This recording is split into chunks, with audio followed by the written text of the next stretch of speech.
Hola, buenas noches.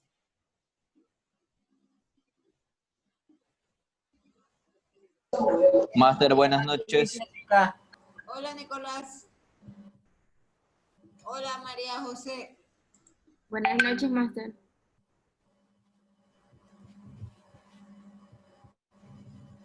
Don Félix, como siempre, esa foto reflejando su buen ánimo.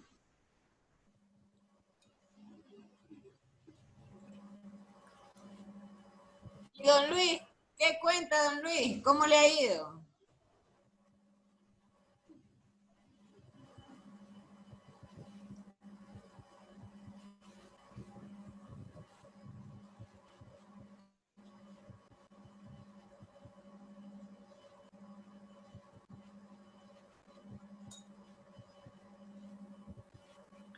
Buenas noches, señorita. Hola, Jefferson Vera se reporta. Buenos días. hola. Buenas noches. Hola, Jefferson, buenas noches. Buenas noches, señora. Buenas noches, Master. Le saluda Félix López. ¿Qué dice, pues, don Félix? Buenas noches, Aquí pasando la vida. ¿Y usted? Oiga, con esta atiborrada de tareas y buscando presentaciones. Hoy les conseguí algo bastante simpático para entender la estructura de la Tierra. Está bien, Master. Estaremos pendientes. Ya en este momento lo vamos a ver, pues, pero deje que se integren el resto de compañeros. Pero ¿bien simpático o pasable? No, ya lo van a ver. Ya lo van a ver. Mejor que eso no he visto ninguna presentación.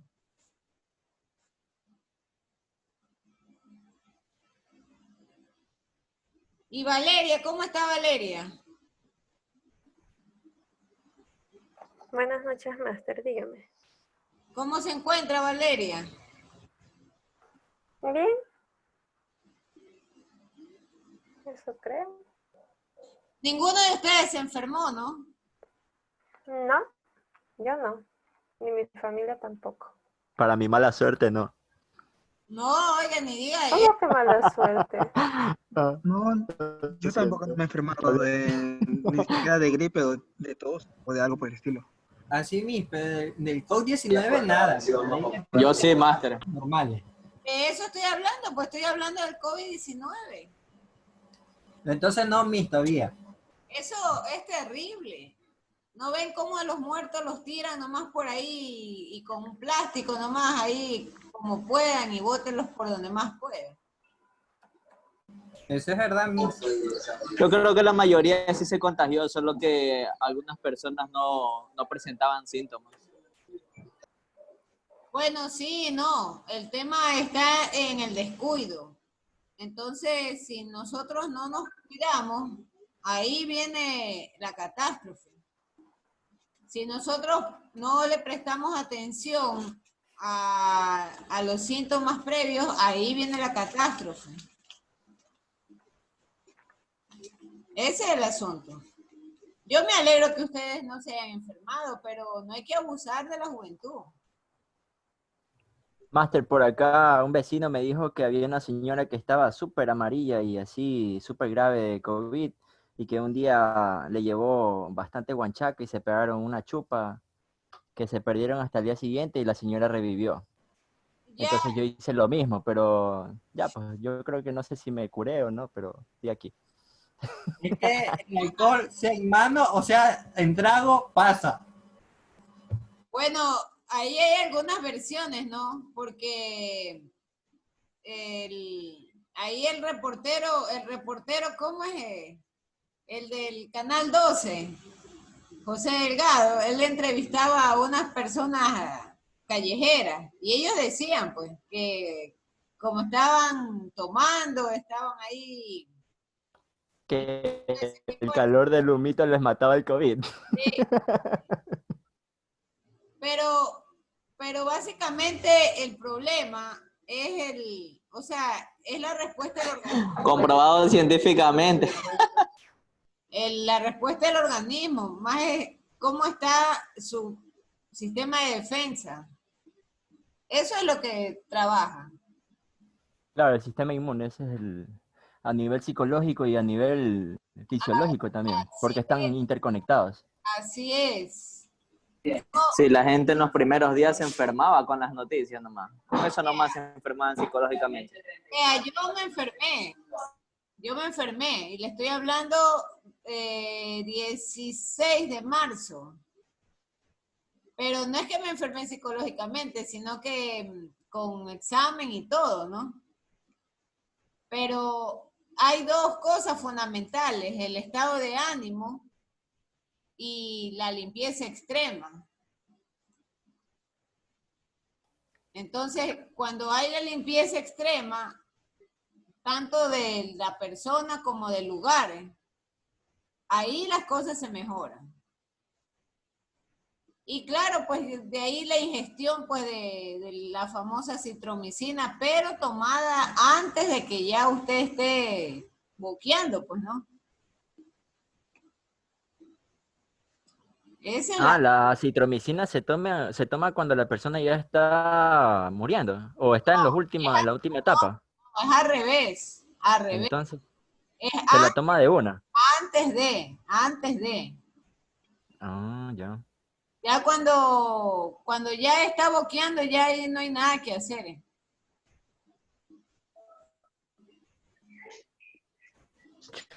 Puta, qué complicado. Sí, yo sí he leído algunas cosas del COVID. Esa no es la medicina que decían que estaban vendiendo a sobreprecio. Sí, es verdad. En La citromicina, José Delgado. la citromicina normalmente cuesta en el mercado $2. Y yo Sí, es barata. recuerdo haberla comprado, sin mentir ni exagerar, en $8. ¿Pero por unidad o por blister? No, en la cajita vienen dos, en una cajita. Entonces, vale $2, $3 una cajita con las dos pastillitas. Entonces, la dosis era de 6. Había que comprar 3 cajitas. Pero yo en ese tiempo recuerdo haber comprado una cajita en $8. Cuando la cajita vale $3. Claro, ahorita ya, para este entonces ya hay gente rica que se aprovechó de la circunstancia. Sí, Ese es el emprendedor. ese es el problema también. Se aprovecharon mucho de la circunstancia y bueno.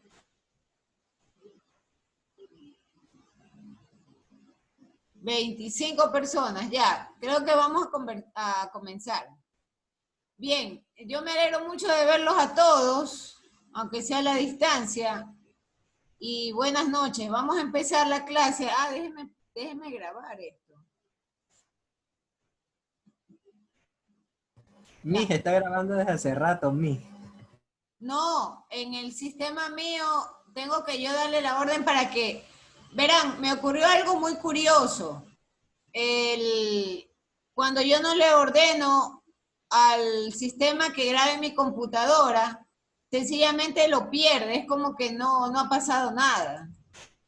Me hace perder la sesión. Ya me ha ocurrido 2 ocasiones con física, y con física 2 todavía, imagínense.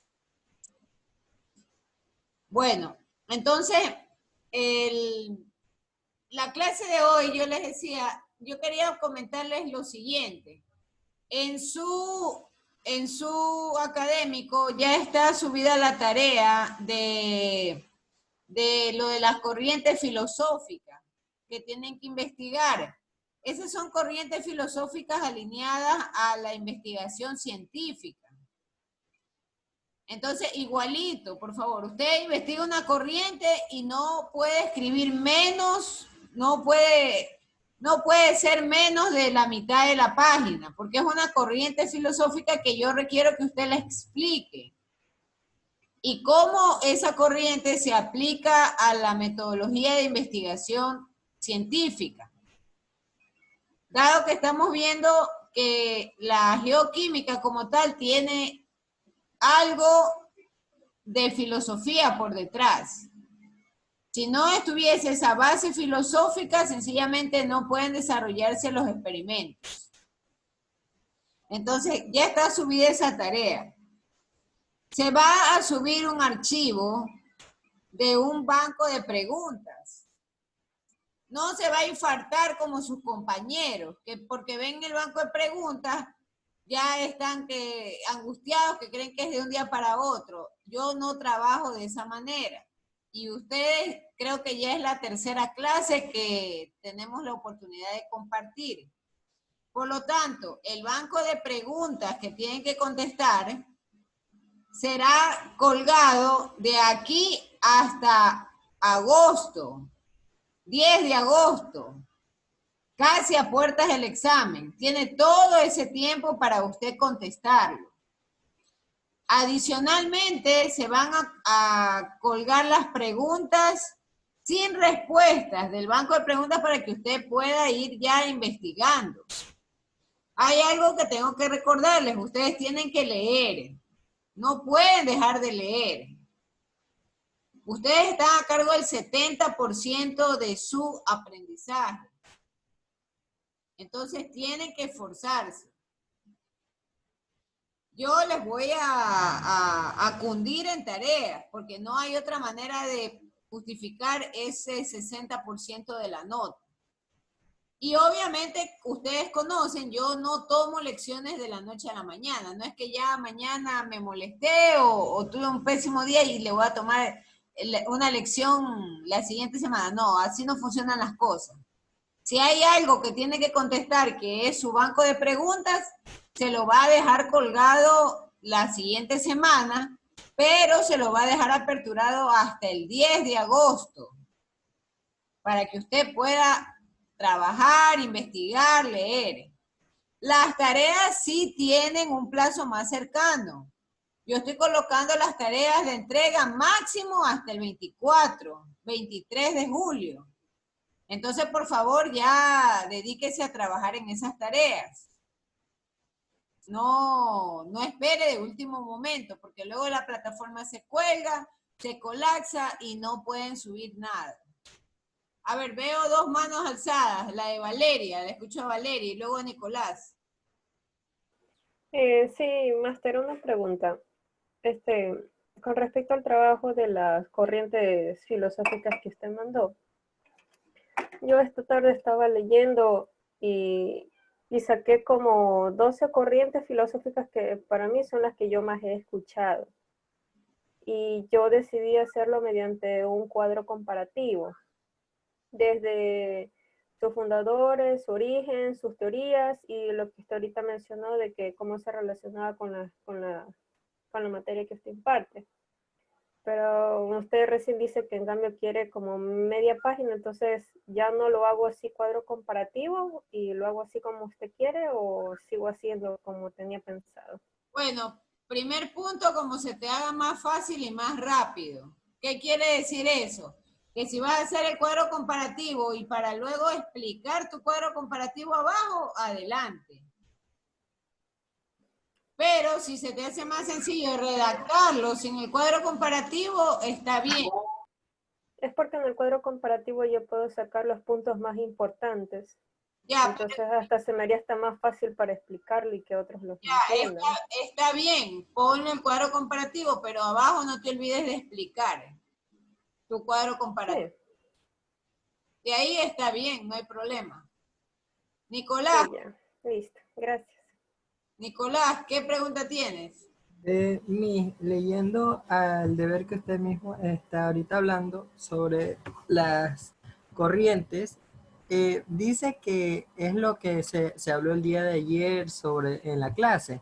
Entonces yo creo que escuché entre 4 a 5 corrientes. Claro. Pero escuchando a la compañera Valeria dice que son más de 12. Entonces yo me quedé con la duda si hacemos las 5 que usted habló o las que nosotros querramos. A ver, son las 5 que yo hablé, más un adicional, pues que es tu aportación. Oh, ya listo, Miss. Valeria, normalmente el estándar académico de Valeria, o sea, con el respeto de todos y sin desmerecer, Valeria es el lo merece. Eso no es necesario. Pero, Restrígueselo en la cara. No, mentira. Es broma. No, pues, si solo mencionamos 5 en la clase, usted averigüe, investigue unas 3 más, ¿no? Que sean- oye, porque yo también, yo estaba ya leyendo y ya llevo como 8, entonces por eso ya ahorita Está leyendo. o sea, 8 está bien, pero explícalas, ¿no? O sea, Claro, mi. no es que yo a la misma Valeria le estoy diciendo, no es que va a colocar su cuadro comparativo y ahí murió todo, no, tiene que explicar el cuadro comparativo, en qué consiste cada corriente, cómo se le aplicó, es desarrollar el cuadro comparativo. Claro, en cada uno de los puntos puse una conclusión, o sea, lo que significaba, dónde lo saqué y mi conclusión de dónde lo pueden utilizar. Eso, y ahí está bien. ¿Qué otra pregunta hay? Porque ya ahora sí quiero empezar a ver el material que les quiero mostrar. Si no hay, entonces vamos a ver el material. A ver, primero quiero mostrarles un esquema general.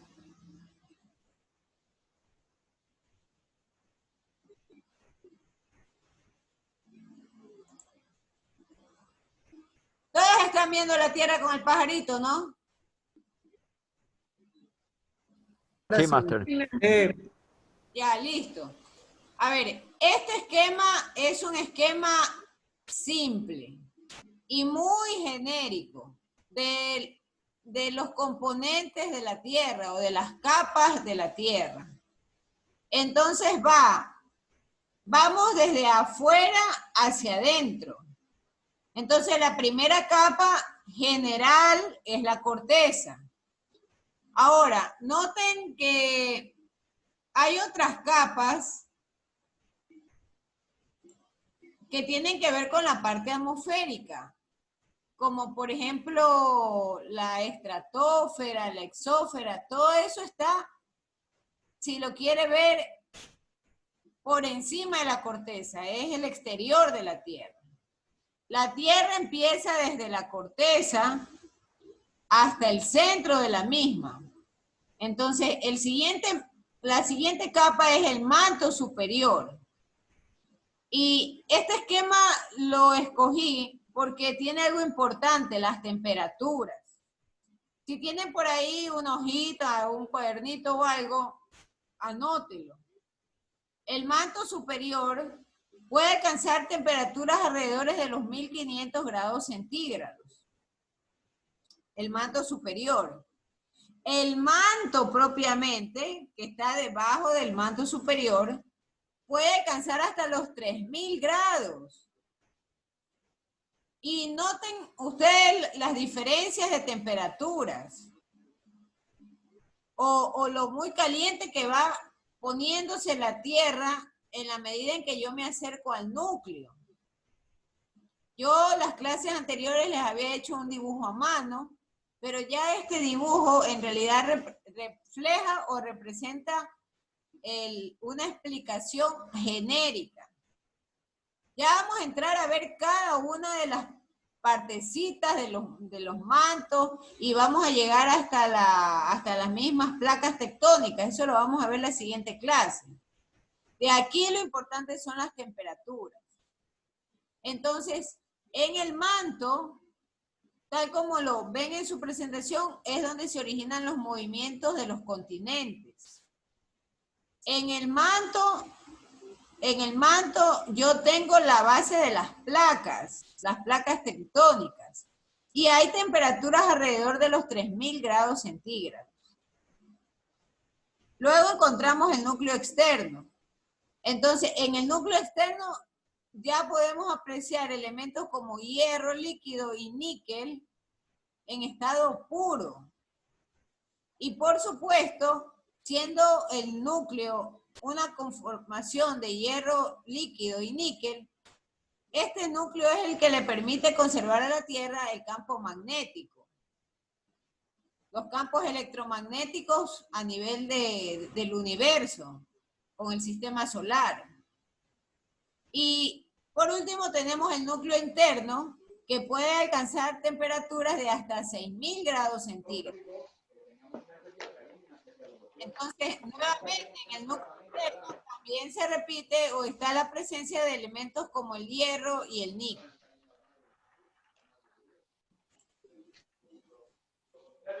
Ahora sí veamos la presentación que les habían mencionado, que me parece que es la mejor sobre la capa de la Tierra.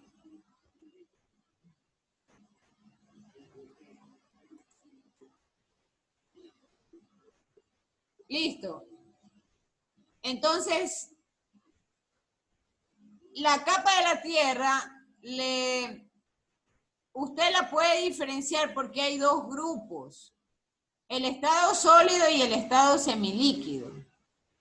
Entonces, del gráfico que nosotros vimos hace unos momentos, nosotros podemos desprender que hay una parte interna y hay una parte externa.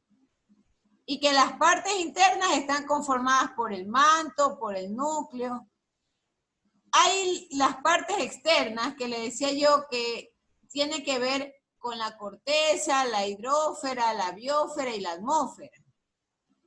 Entonces, ¿a qué le llama la hidrósfera? Son todos aquellos ecosistemas líquidos, ¿no? Por ejemplo, el océano, ¿no? El océano, las entradas de mar, eso forma parte de la hidrósfera. Y por supuesto, ellos están a su vez divididos en capas. Por ejemplo, la atmósfera decíamos que se divide en troposfera, estratosfera, mesósfera, ya eso es fuera de la Tierra. Bueno, este dibujo es importante porque nos está indicando aproximadamente las profundidades, contando como nivel de referencia el suelo en que nosotros pisamos. De manera que la corteza está comprendida entre los 20 y los 70 kilómetros. Y abarca también 10 kilómetros por debajo del océano. El manto superior, en cambio, está comprendido entre los 70 y los 700 kilómetros de profundidad. El manto inferior de 700 a 2.900 kilómetros. Y el núcleo a partir de los 2.900 kilómetros. Hay una observación importante. Estos valores o estos kilometrajes pueden variar entre autores, porque en realidad es muy, pero muy complejo poder definir hasta aquí esta capa llega. Estas son nuevamente, como les he venido manifestando, son expresiones y aproximaciones a partir de ciertas investigaciones científicas. Un ejemplo también de estas aproximaciones es cuántos kilómetros comprende, por ejemplo, la mesósfera o la estratosfera. Tal es el caso que cuando nosotros nos referimos a la misma capa de ozono que está fuera de la Tierra, se habla de un rango, se habla que esa capa de ozono está comprendida entre los 16 kilómetros contados desde el nivel de referencia del suelo hasta los 20-25 kilómetros. En cuestiones de medición de distancias en la Tierra y en cuestiones de poder calcular cuánto de ancho tiene cada capa de exterior de la Tierra, nadie tiene todavía la última palabra, en definitiva. Nadie la tiene. Y como nadie la tiene, solamente hablamos de aproximaciones. Bien. Ahí tenemos el detalle de las capas, pero desde la atmósfera. Entonces, lo que les mencionaba, ¿no? La atmósfera se habla de que tiene un grosor de más de 1.100 kilómetros. Y se entiende que la mitad de la masa de ella, de la atmósfera, se concentra en los 5 a 6 kilómetros más bajos.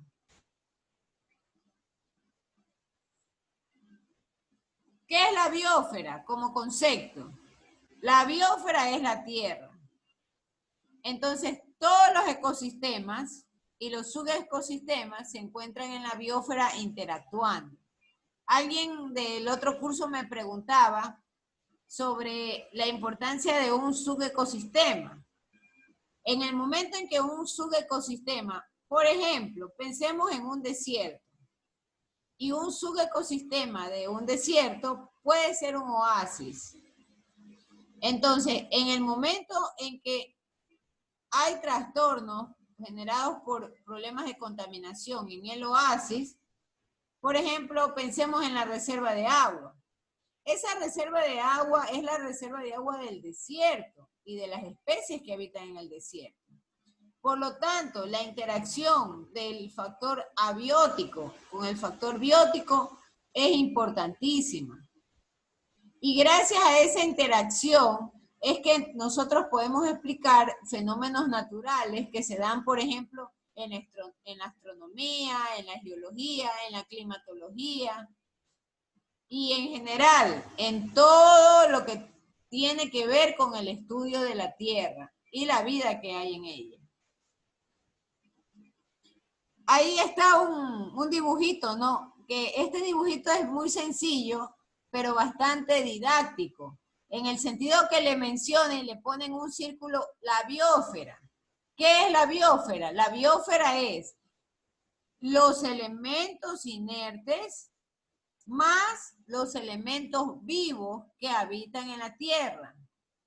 Por eso es que usted le ve que en su parte superior tiene también dentro de la bolita a los pajaritos, tiene a los árboles, tiene el suelo como tal, tiene una porción de agua y tiene el aire con sus nubes. Entonces, ese es el concepto de biosfera. Mientras que la hidrosfera es toda aquella porción líquida que se encuentra en la Tierra.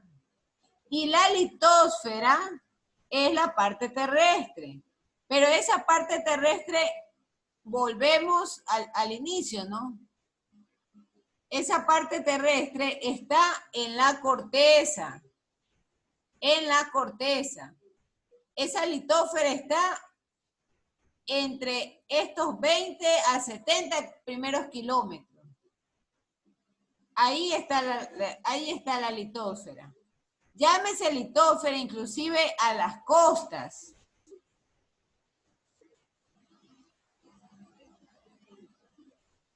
Ya nos pasamos.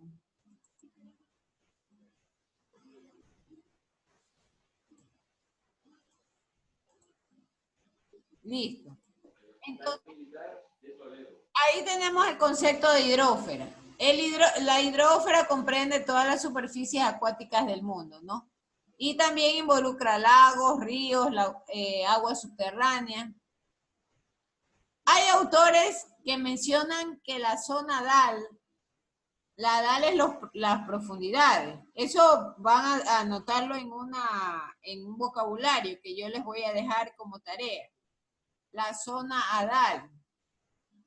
¿Qué es la zona DAL?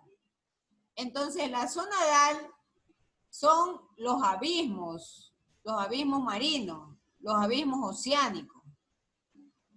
El hombre ha descendido hasta donde buenamente ha podido o la presión le ha permitido descender. Pero nadie tampoco puede decir a ciencia cierta que ha llegado hasta el fondo de las zonas adales oceánicas. Se dice que las zonas adales pueden llegar hasta los 6.000 metros o más de profundidad, se dice. Nuevamente, son aproximaciones. Por lo tanto, si en algunos autores, por ejemplo, en los libros de ecología, están los libros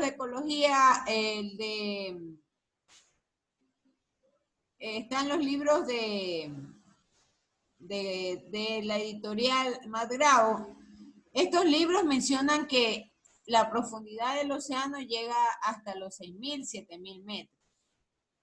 Sin embargo, otros investigadores mencionan que llega hasta los 10.000 metros. Ahí tenemos la hidrósfera, ¿no? ¿Y qué comprende la palabra hidrósfera o qué comprende la sección o el segmento de hidrósfera?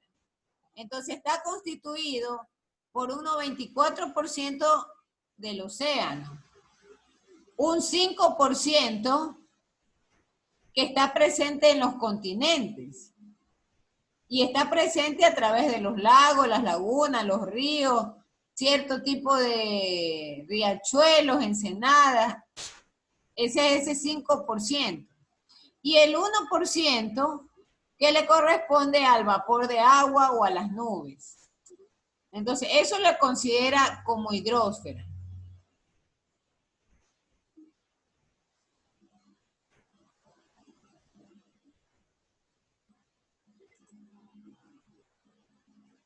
Ahí había un texto. Ya esto hemos venido conversando, ¿no? Lo de la litósfera lo vamos a pasar. Aquí ya empezamos a encontrar un mejor detalle. Entonces, nosotros tenemos la corteza. Y en la corteza yo puedo encontrar, mire, esta imagen es como que si nosotros imaginariamente tomásemos un cuchillo y hemos seccionado a la tierra y le hemos abierto un pedazo tipo pastel hasta el centro. Y nosotros podemos apreciar en esta segmentación que, por ejemplo, los nevados, las montañas, los cerros se encuentran en la corteza. Luego de esto viene una capa que se llama astenosfera. En esa capa astenosfera, señores, es donde yo más adelante voy a ubicar las famosas placas tectónicas. Y veremos que hay todo un conjunto de placas tectónicas que, por ejemplo, unas placas son justamente para que le denominan las placas de destrucción. ¿Qué significa esto? Que cuando se mueven, ellas, un extremo cede ante el movimiento de la otra. Y eso me genera hundimiento. Hay otras placas que tienen que ver, por ejemplo, o que no generan ningún tipo de cambio en la corteza. Se mueven, sí, pero no generan un cambio. Y hay otras que en definitiva generan completamente cambios o evolución en la corteza. Entonces, la astenósfera es justamente esa posición o esa área en la cual yo voy a encontrar las placas tectónicas. Y esta astenósfera está en el manto superior. Luego de esto tengo el manto inferior hasta llegar al núcleo. Ahora, la litósfera finalmente o conceptualmente, ¿qué comprende? Comprende una parte del manto inferior hasta todo lo que corresponde de la corteza. Bien sencillito, esta diapositiva es lo que mejor refleja la estructura de la Tierra. Entonces, el manto habla de que se extiende a una profundidad de 2.900 kilómetros, exceptuando por esta zona astenósfera que es sólida y que aumenta con la profundidad de 3.3 a 6. Entonces, el manto superior finalmente se compone de hierros y silicatos de magnesio y además hay una mezcla de óxidos de magnesio, hierro y silicio. Nuevamente, el manto es toda esta parte de la litósfera, esa parte sombreada de color café.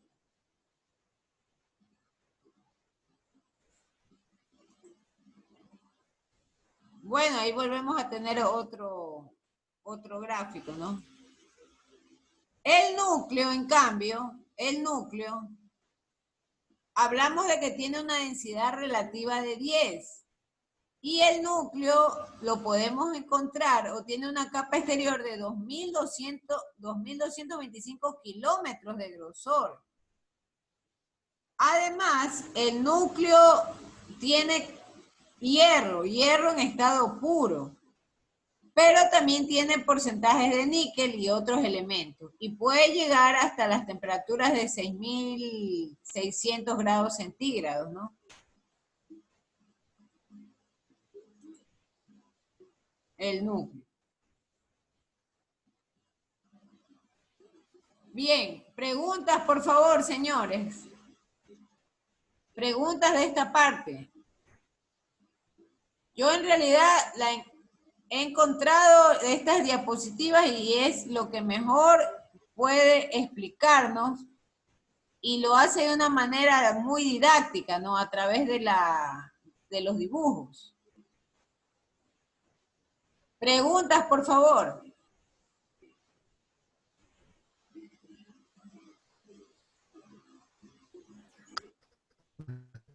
En el examen va a tomar máster medidas, o sea, cantidades exactas sobre kilómetros o cuestiones que salen aquí, o temperaturas específicas. Las temperaturas sí, son muy importantes. Los kilómetros no. Los componentes sí. Pero, por ejemplo, una pregunta que se le puede hacer es decir, si el núcleo, ¿dónde está? Por ejemplo, se dice que el núcleo tiene una capa de 2.225 kilómetros. Entonces, se le puede preguntar si el núcleo, por ejemplo, si el núcleo tiene capas exteriores por encima de los 10.000 kilómetros. ¿Verdadero o falso? Falso.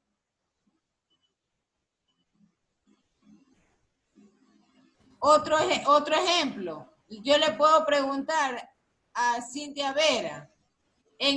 Cerca del núcleo yo puedo encontrar los océanos. No. No, ¿verdad? No. No. Esa es la respuesta. No pueden. ¿Dónde encuentro el océano, Valeria? ¿En qué capa la encuentro? En la capa externa de la corteza donde está la hidrosfera. Correcto, la litósfera. ¿Dónde está la litósfera? Litósfera. Yo aquí tengo el océano. ¿Dónde encuentro yo un volcán? En la corteza. Eso se le puede preguntar. ¿Qué más sucede? Se le puede preguntar, por ejemplo, el hierro. ¿En qué capa se encuentra en mayor proporción? En el núcleo. El núcleo. En el núcleo y empieza también desde el manto inferior.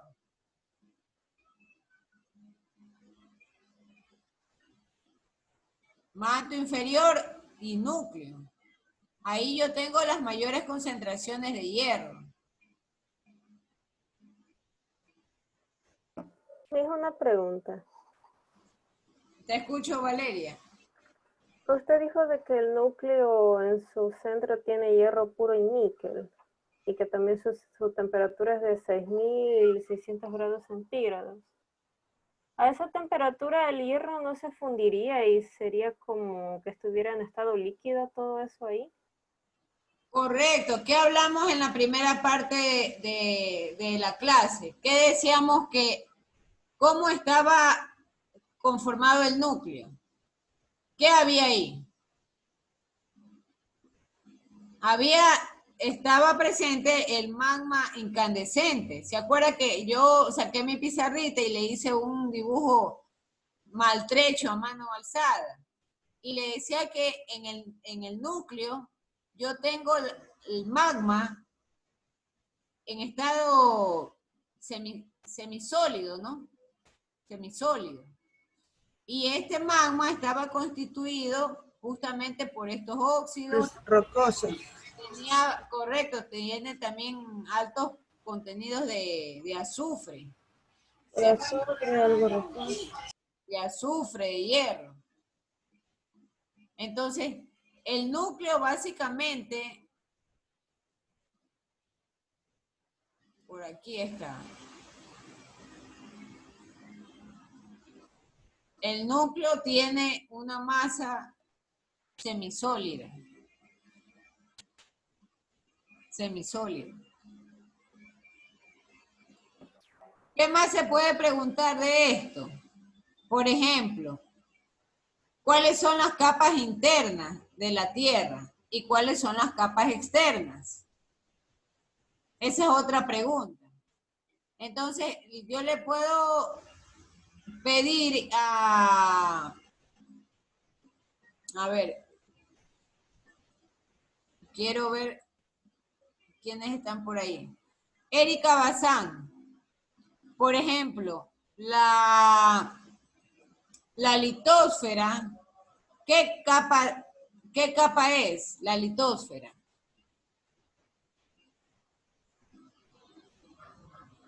¿Es una capa externa a la Tierra o es una capa interna de la Tierra? Es una capa externa, Master. No es cierto. Es una capa interna. La litosfera es la que está en la corteza. Correcto, así es.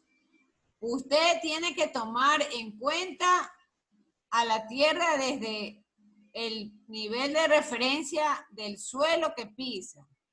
Esa es la primera capa. Y esa es una capa interna.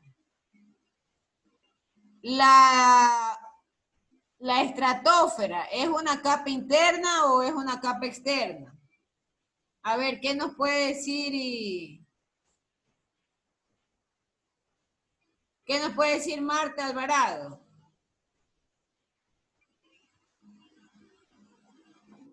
Buenas noches. Buenas noches. A ver, Es una capa externa.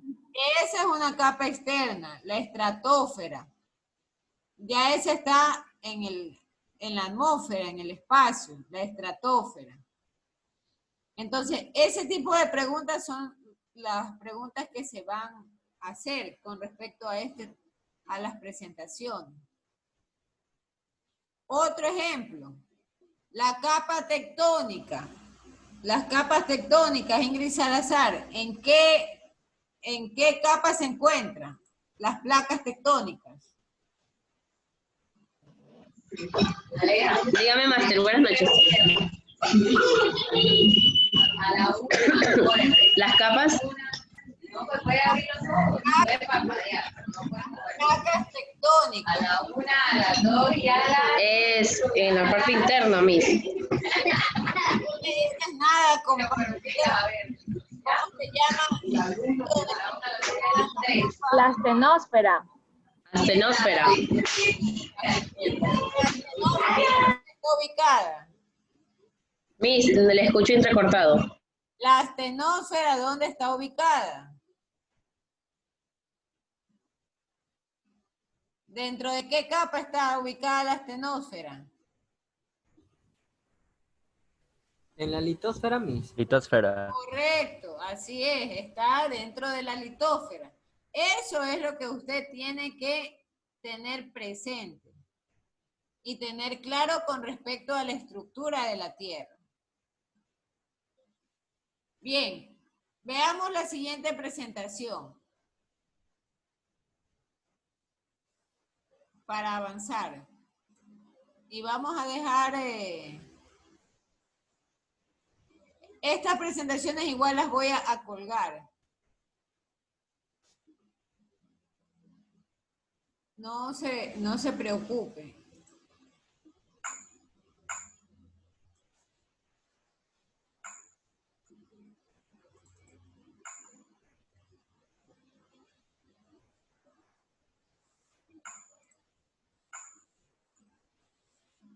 Solamente vamos a dejar introducido el tema de la teoría de las placas tectónicas. Nada más. No vamos a concluir. Entonces, las placas tectónicas que se encuentran, todos están viendo esa diapositiva, ¿no? las placas tectónicas, la teoría de las placas tectónicas. Sí, Miss. Sí, ya. Entonces, la explicación de cómo se producen los movimientos terráqueos, las erupciones volcánicas, los terremotos y la formación de nuevas depresiones geográficas se debe justamente al movimiento de las placas tectónicas. Las placas tectónicas, que nuevamente repito, están ubicadas en el área de la astenósfera y esto está en la litosfera, en la capa externa de la Tierra. Bueno, ya no capa externa, ya estamos un poquito más abajo. Entonces, las placas tectónicas, ustedes ahí tienen un modelo de cómo están dispuestas las placas sobre la Tierra. Y nosotros podemos decir que estos son modelos dinámicos por el movimiento que hay entre ellos. Y por supuesto que se trabaja bajo una hipótesis de que existen un número determinado de placas. Hay un número determinado, tienen nombre, ya más adelante veremos los nombres de las placas. Y que estas placas conservan cierta interdependencia. Y que además están sobre la astenósfera, que eso ya hemos venido conversando.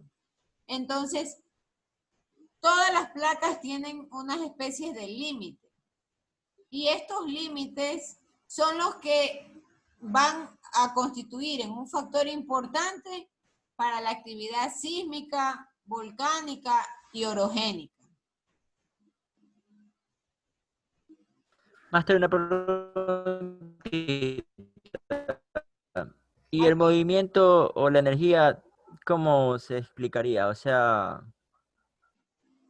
Muy buena pregunta. Y yo creo que voy a empezar también a anotar algunos bonos porque hay que ver cómo se ubican esos bonos en la clase. Muchas gracias por la pregunta, Félix. Si tenemos una Tierra que tiene un núcleo compuesto de magma semisólido, a grandes temperaturas, ¿qué está sucediendo con ese semisólido? ¿Qué otros estados de la materia también están involucrados ahí? Hago la pregunta a cualquiera que quiera responder. Tengo una masa semisólida caliente. ¿Qué otro estado de la materia está ahí inmerso? Máster, el gaseoso. El gaseoso, por supuesto. Porque como es calor, me imagino que tiene que desprender algún gas. Correcto. Entonces, el gaseoso. Y al momento en que yo tengo en ese estado de la materia gaseoso, recuerde que la Tierra no es una masa impermeable o no es una masa porosa. De manera que el estado gaseoso de la materia empieza también a filtrarse. Cosa igual sucede con la parte líquida, pero no por esto significa que todo el líquido se pierde. El líquido se retiene y es justamente el movimiento de las masas gaseosas lo que me genera este movimiento representado con las flechas. Entonces, miren ustedes que en el gráfico indica que hay una zona de subducción. ¿Qué significa esto? Son zonas en las cuales la placa no se rompe, pero sin embargo se deforma y se hunde. Entonces, estas zonas de subducciones obedecen justamente a la presencia de gases que viajan o circulan alrededor de la Tierra. Entonces, las placas tienen dirección de movimiento. Ahí no termina la situación o la explicación.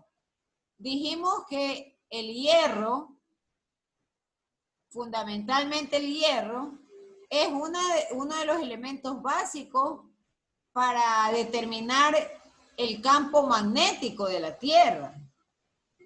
Recuerde usted eso. Y recuerde que la Tierra, quizás aquí vale un dibujito para explicar mejor estas cosas.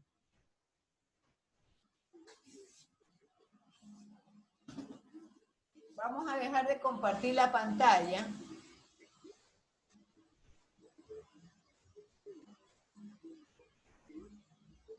Y vamos a ver este dibujito.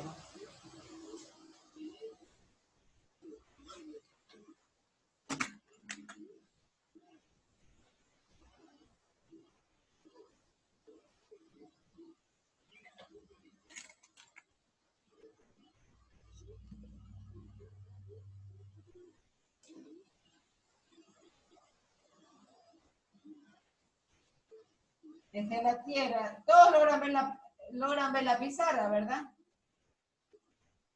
Sí, se logra apreciar la pizarra. Listo. Entonces, los elementos químicos que están presentes en la Tierra me generan un campo magnético. Un campo magnético debido a los polos. Y recuerda que nuestra Tierra ejecuta la función de un gran imán, donde tenemos una parte negativa y una parte positiva. Entonces, los elementos químicos como el hierro ejercen una base importante para la conservación del campo magnético. Estas líneas punteadas que yo estoy haciendo es el campo magnético. Es el campo magnético que le permite a la Tierra, por ejemplo, conservarse en una posición o a una inclinación dada. Además, es el campo magnético el que me permite tener la presencia de la gravedad en la Tierra. Ahí no termina la explicación. La explicación se extiende porque gracias a los elementos químicos, como el hierro, esta Tierra que conserva el campo magnético se enfrenta o también se encaja al campo electromagnético generado por el Sol. Y entonces, este campo electromagnético, que obviamente involucra a otros planetas, involucra a los meteoritos, a los asteroides, permite que ellos circulen a determinadas velocidades, permiten que además no se desvíen proporcionalmente y no se choquen. Claro que algunos me van a decir, sí, pero existen ciertos desprendimientos o fragmentos de estos sólidos que suelen viajar en el espacio y que suelen chocar. Sí, es cierto, pero gracias a los elementos químicos presentes en el núcleo de la Tierra que le dan lugar a la estabilidad de su campo magnético y su incorporación dentro del campo electromagnético del universo, eso le permite conservar el equilibrio en realidad a los demás componentes internos de la Tierra. Y nosotros así no vemos, por ejemplo, una catástrofe universal, ¿no? O planetas que pierdan su órbita completamente. Sí hay, como les explicaba, ciertas desviaciones, pero son imperceptibles y no me generan un desorden o una catástrofe a nivel de universo. ¿Por qué conversamos esto? Porque Félix me preguntaba, y entonces la placa tectónica, ¿por qué se mueve de esa manera o por qué está dispuesta en esa dirección? Porque estas placas obedecen no solo a la presencia de gases en el interior de la Tierra, sino que además estas capas obedecen a estos campos magnéticos y al campo electromagnético que hay también en el universo. Porque finalmente en las placas tectónicas también tengo yo presencia de elementos químicos que algunos de ellos son positivos y otros son negativos en sus cargas. Por favor, sí me he explicado y sí aclaré su duda. Sí, máster, muy bien Sí, explicado. máster. Quisiera acotar con algo que también hola. También tengo entendido que el elemento químico que se encuentra dentro del núcleo genera un sonido en específico por cada planeta. Sonido. Es que recuerde que a altas temperaturas hay desprendimiento, hay dos conceptos y yo voy a dejar eso de tarea. ¿Cuál es la diferencia de gas y cuál es la diferencia de vapor? Son dos cosas totalmente diferentes. Entonces, la diferencia radica en que el agua se evapora y entonces ustedes también tienen conjugando o mezclado la presencia de vapor de agua en la Tierra. Y eso se debe justamente a la parte de la hidrósfera, ¿no? Lo que es la vaporización. Por eso en su texto tienen ustedes en la unidad de la estructura de la Tierra el ciclo del agua o el ciclo hidrogeológico, porque esto también juega un papel muy importante. Y juega un papel... Aquí en lo que usted está mencionando ahí no tiene que ver lo de la energía de la geotérmica, se aprovechan el agua del interior de la Tierra. La que sale despedida a grandes temperaturas. Lo suelen utilizar también para fabricar energía eléctrica y en otros casos también para calefacción. No sé para qué otra cosa más. eso es otra cosa, Valeria. Esos son los depósitos de gas natural. Esos son depósitos de gas natural. Entonces, ese depósito de gas natural no es o no tiene como origen la vaporización del agua. Ese gas natural, por ejemplo, tiene que ver con otros procesos de descomposición como el metano, por ejemplo. Pero sí vienen del núcleo de la Tierra.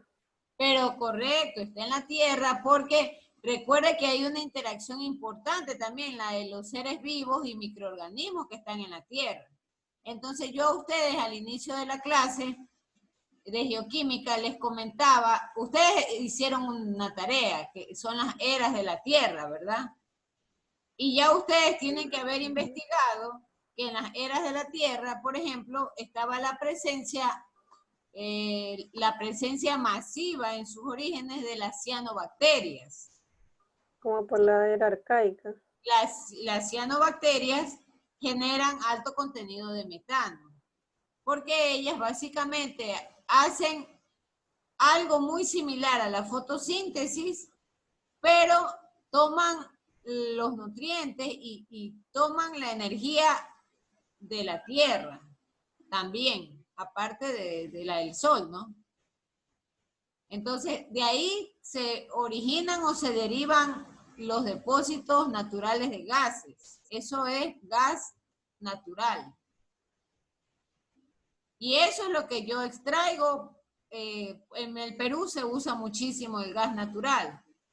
Entonces, ellos trabajan inclusive hasta con sus vehículos con gas natural y lo comercializan libremente, porque en esa zona existen más depósitos o más cavidades subterráneas en el cual yo puedo encontrar gas natural. Nosotros también tenemos, pero en menor escala que ellos, ¿no? Más que una preguntita. Dime, Félix. Los gases que surgen, ¿no?, del núcleo ¿Salen exclusivamente solo por los volcanes o también existe alguna otra parte en la que salgan al exterior? Los microorganismos. Recuerde que aun cuando nosotros pensemos en el núcleo, ahí en esa parte existen microorganismos presentes. Microorganismos que se han adaptado a esas temperaturas y a la presencia de esos minerales, a la presencia de esos elementos químicos. Por eso nuestra Tierra se llama biosfera. Porque hay todo un conjunto de interacción de seres vivos con los factores abióticos. Entonces el gas es parte de esa, la producción de gas natural es parte, por ejemplo, de la presencia del metano, ¿no? Ingeniera, disculpe buenas noches. Una pregunta, ¿los depósitos de aguas termales también tienen relación con con esto mismo que sale del núcleo? ¿Y también poseen metano estos depósitos de aguas termales o no tienen ninguna relación? A ver, los depósitos de aguas termales normalmente están ubicados cerca de las bocas de los volcanes. Están muy cercanos, muy próximos. Entonces, nosotros tenemos ahí actividad generada por la presencia del magma. Obviamente hay volcanes que están en estado pasivo, pero si ustedes vieron las láminas, ustedes ya ahora empezarán a entender que en el interior de la Tierra la temperatura aumenta. Y al momento de aumentar, existen materiales que pueden mantenerse en estados semisólidos. Y eso me genera gas. Gas, mucho ojo. No hablo del vapor. El vapor proviene generalmente del agua. Estamos hablando de gases. Y al momento de incrementar la temperatura, al momento de tener en ese sitio de las aguas termales algo de agua presente, sea por un brazo de río o agua subterránea, ahí yo tengo mi famosa piscina termal o mis lodos también termales, ¿no? O sea, eso forma parte de, si lo quiere ver, parte de la actividad volcánica que hay en ese sector. Y aquí también puedo encontrar metano. Por supuesto que usted puede encontrar metano. ¿Por qué? Porque ahí tiene la descomposición de los cadáveres, pues de los seres vivos, ¿no? Usted no ha visto que claro, que a los pájaros, a los loros, a los monos, a los tigres se le haga el cementerio. Ellos simplemente se descomponen. Sus osamentas se descomponen. Y claro, mucho ojo con este comentario, ¿no? No es que el metano lo genero de hoy a mañana, no, son procesos que toman tiempo, toman inclusive hasta años, la formación de estos depósitos de gas natural. Y eso es lo que en tiempos modernos nosotros explotamos. El producto de un sistema de degradación o de descomposición de muchos años atrás. ¿Qué más? Gracias, ingeniera. Bueno, reloj está marcando 9 de la noche con 9 minutos. Hemos empezado la clase como 8:15. ¿Alguna pregunta? Por favor, lea su libro. Lea su libro y haga una pregunta, por favor. las tareas. A ver, le escucho, Moisés. ¿El material que uso hoy día lo va a subir o tenemos que investigar por nuestra cuenta diferente? Bueno, lo voy a subir, pero ustedes tienen que leer el libro, por favor. Tienen que leer el libro y tienen que investigar. Entonces, cuando vayamos a responder las preguntas que va a subir, ¿tenemos que usar entonces el libro para responder?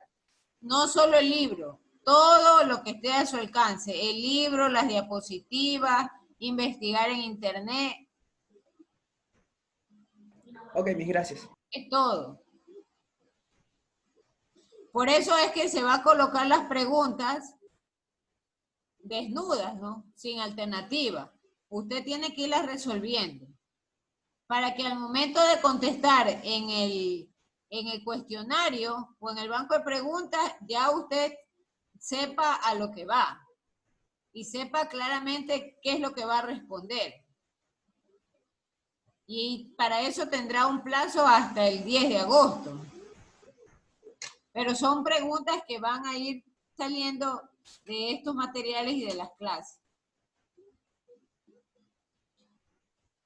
Bien, si no hay más preguntas, entonces, tiene que prenda por favor la cámara para tomar prendan la cámara por favor.